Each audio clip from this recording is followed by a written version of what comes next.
Bismillahirrahmanirrahim. Assalamualaikum warahmatullahi wabarakatuh. Selamat pagi semuanya.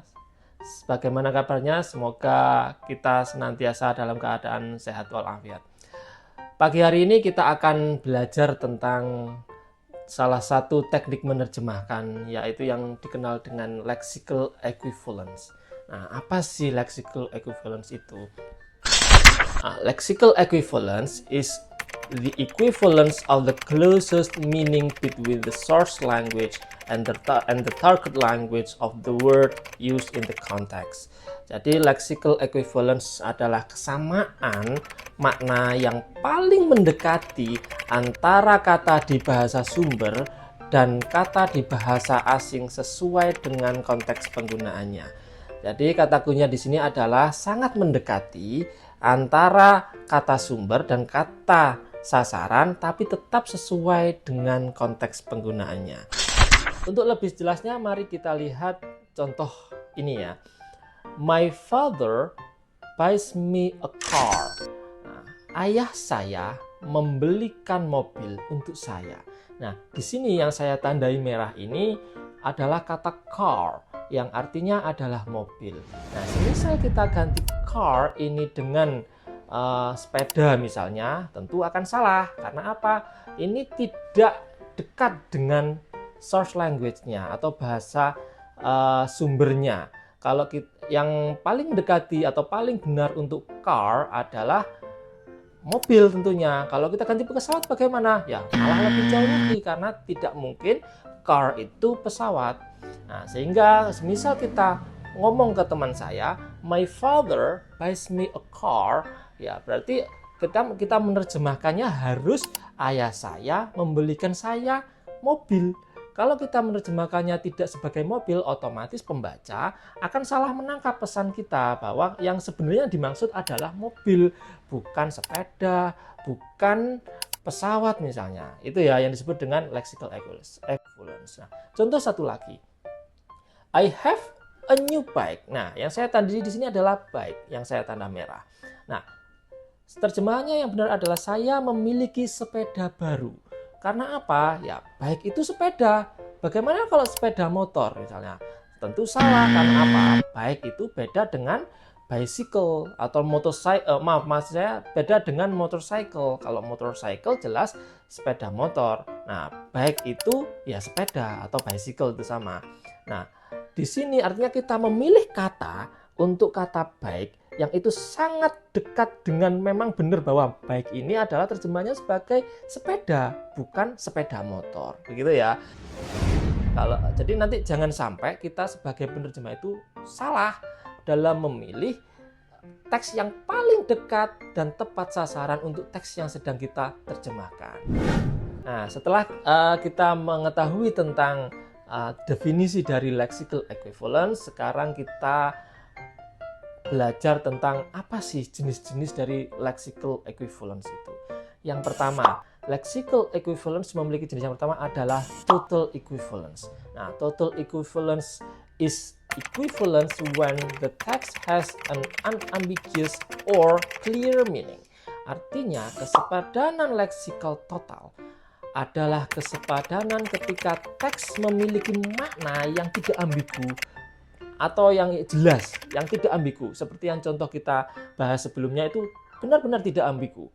Saya akan kasih contoh yang baru di sini. My bag is very heavy. Artinya tas saya sangat berat. Nah, namanya heavy yaitu ya berat, tidak bisa kita terjemahkan sebagai tas saya sangat ringan. Nah, itu sangat jauh sekali kan dari kata heavy itu yang sebenarnya adalah berat. Nah, ketika kata heavy ini tidak ambigu atau jelas bahwa heavy ini ya berat, berarti ini disebut sebagai total equivalence. Oke. Jenis yang kedua yakni partial equivalence. Nah, yang pertama total equivalence, sekarang yang kedua adalah partial equivalence. Partial equivalence is equivalence where the meaning between the source language and the target language has different words, but the choice of words must be appropriate according to the context of the source language. Jadi kesepadanan parsial atau sebagian, tadi kan total ya, sekarang kesepadanan parsial adalah kesepadanan di mana makna antara bahasa sumber dan bahasa sasaran memiliki kata yang berbeda, yang tidak sama. Namun, satu hal yang perlu dicatat, pilihan kata atau pemilihan kata itu harus sesuai dengan konteks. Nah, ini catatannya di sini, harus sesuai dengan konteks. Contoh, ayo kita lihat nih contohnya nih. The rain is very heavy. Tadi katakan kita kan my bag is very heavy ya. Sekarang the rain is very heavy. Artinya kalau semisal kita terjemahkan sebagai hujannya sangat berat. Nah, bener nggak? Coba kita pikirkan ya. The rain is very heavy. Hujannya sangat berat. Secara makna saja secara logika kita sudah nggak bisa ngelogika kan ya. Hujan kok berat ya? Padahal hujan itu kan ya antara lebat atau rintik-rintik misalnya ya kan. Nah, berarti ketika kita menerjemahkan heavy sebagai berat itu salah, tidak cocok secara konteks. Kalau tas tadi my bag is very heavy, betul, heavy adalah berat. Tapi yang di sini partial itu kita harus melihat konteksnya. Hujan masa berat kan nggak mungkin ya. Jadi yang benar adalah hujannya sangat lebat karena heavy di sini bukan bermakna berat tapi lebat. Nah, yang catatan penting di partial equivalence ini kita harus melihat konteksnya harus pas. Nah, ini teksnya ngomong tentang apa? Kalau hujan ya berarti tidak mungkin berat, pastinya lebat, gitu ya. Mari kita cek pemahaman kita ya kali ini. Saya punya teks ini, kita bisa lihat bersama. John mengundang saya untuk makan malam di rumahnya. Dia makan daging babi karena dia Kristiani dan saya makan tahu karena saya Muslim. Tahu mengandung protein nabati yang sangat tinggi yang menyehatkan tubuh. Meskipun agama kami berbeda, kami saling menghormati satu sama lain. Nah, kata pork di sini yang saya warnai oranye ini saya terjemahkan sebagai daging babi. Karena memang sudah tidak ada padanan yang lain.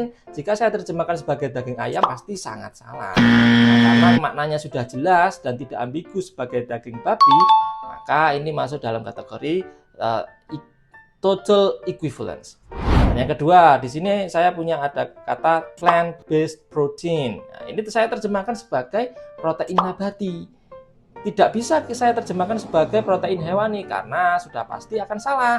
Karena protein hewani dan nabati itu beda. Nah, karena maknanya sudah pasti protein nabati, maka ini juga masuk kategori total equivalence. Nah, yang terakhir saya warnai hijau di sini, yaitu our. Nah, kata our di sini saya terjemahkan kami, bukan kita. Kenapa? Karena John ini percakapan antara John dan Donnie. Sehingga yang paling memungkinkan dan paling pas untuk terjemahan our adalah kami. Karena kami itu berarti saya sebagai penerjemah tidak terlibat dalam percakapan tersebut. Ketika saya terjemahkan sebagai kita, maka pasti salah. Karena apa? Berarti artinya saya masuk dalam percakapan antara Johnny dan Donnie.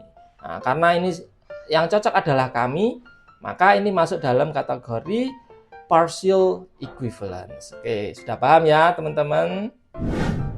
Baik, teman-teman sudah paham ya sekarang tentang apa sih lexical equivalence itu, kemudian pembagiannya seperti apa, kemudian jenis-jenisnya seperti apa, cara memilihnya bagaimana, ya kan? Sudah paham tadi, sudah kita bahas di depan. Nah, sekarang ada poin penting yang perlu kita ingat ketika kita menggunakan teknik penerjemahan lexical equivalence, yakni kita harus memilih makna yang sangat dekat. Nah, sangat dekat ini artinya sangat dekat, terdekat dengan bahasa sumber dan bahasa sasaran.